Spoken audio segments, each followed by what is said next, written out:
What's up, Average Dad fans? Welcome back to another video. And this is footage from the iPhone 14 Pro Max using cinematic mode. And this is footage taken from the Google Pixel 7 Pro front-facing camera. Not in cinematic mode because I can't see if you can use it in the front camera. If you can, comment down below. It's probably just me, but let me know how this looks and sounds using the internal microphone from the Google Pixel 7 Pro. Today we are going to compare photos taken from the iPhone 14 Pro Max and the Google Pixel 7 Pro. And ultimately, you are going to make the decision, which phone do you prefer? So without any further ado, let's go.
That was it. That was all the photo comparisons. Now what I want to do is give my thoughts, opinions and summarise things.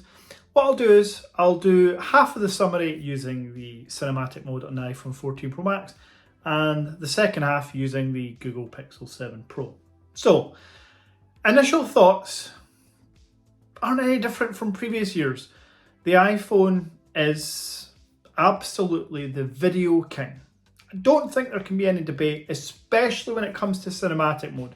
I mean, look how quickly everything focuses. When I come in, the blur, everything just works really well. And I should also remind you, this isn't a front-facing camera. Yes, it's 4K, but it's a front-facing camera. It's not that 48 megapixel rear camera. So video just works really, really well. And having reviewed the recordings while editing, audio is outstanding, to the point where I may stop using the lav mic. So that's another potential saving. I literally just need a phone to create content.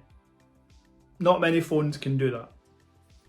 Now, with regards to photos, they're hit or miss when it comes to the Pixel, but again, I'll leave it to the Pixel to talk about that. Oh no, actually I will talk about that. When it comes to photos, they can be hit or miss when it comes to the Pixel. Whereas on the iPhone, consistency is key. Now, am I saying that the iPhone always produces better shots? Absolutely not. When it comes to the main 48 megapixel wide camera lens in the iPhone, and the 50 megapixel on the Pixel, saying Pixel so many times here, it's thrown me off. Photos could go either way depending on light conditions and the scenario that you're in with HDR and Sky. So they are almost subjective, like it's your preference. However, as mentioned, I would say that the iPhone is more consistent. When it comes to the ultra wide, I actually prefer the Pixel most of the time.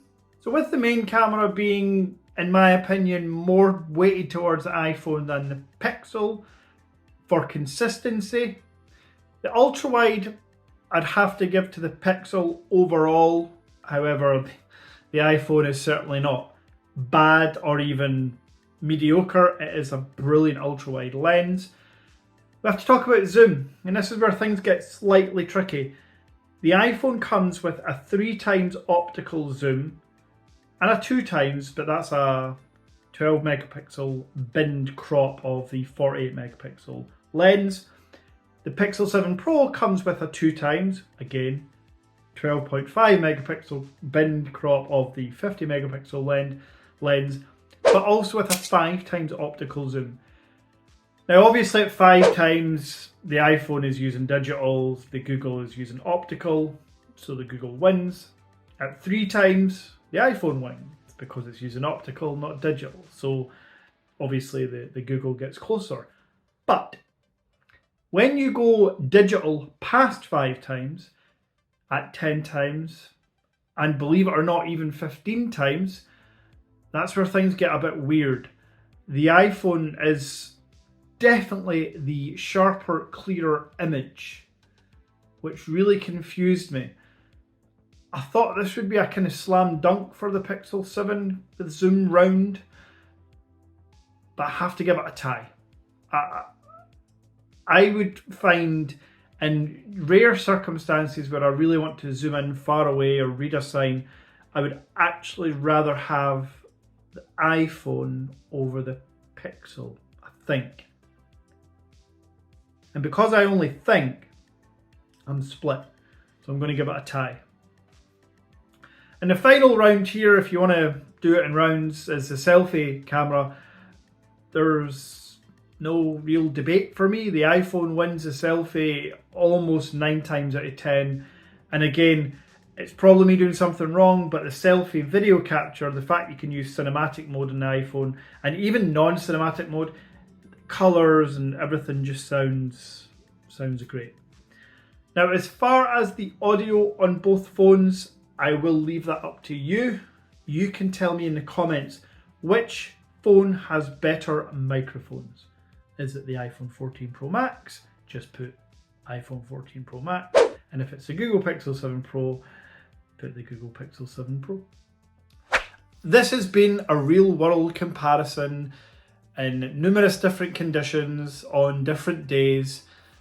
Let me know what you think. If you've enjoyed this format of video, switching back and forward between the natural iPhone 14 Pro Max and the natural Pixel 7 Pro, that's without any external hardware or devices, let me know and I'll continue to do this in future.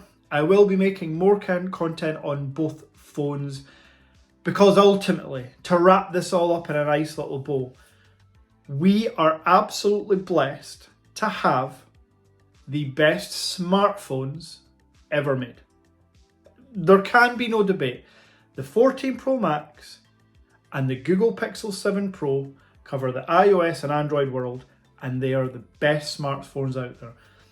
If you want to debate that, pop it down in the comments below.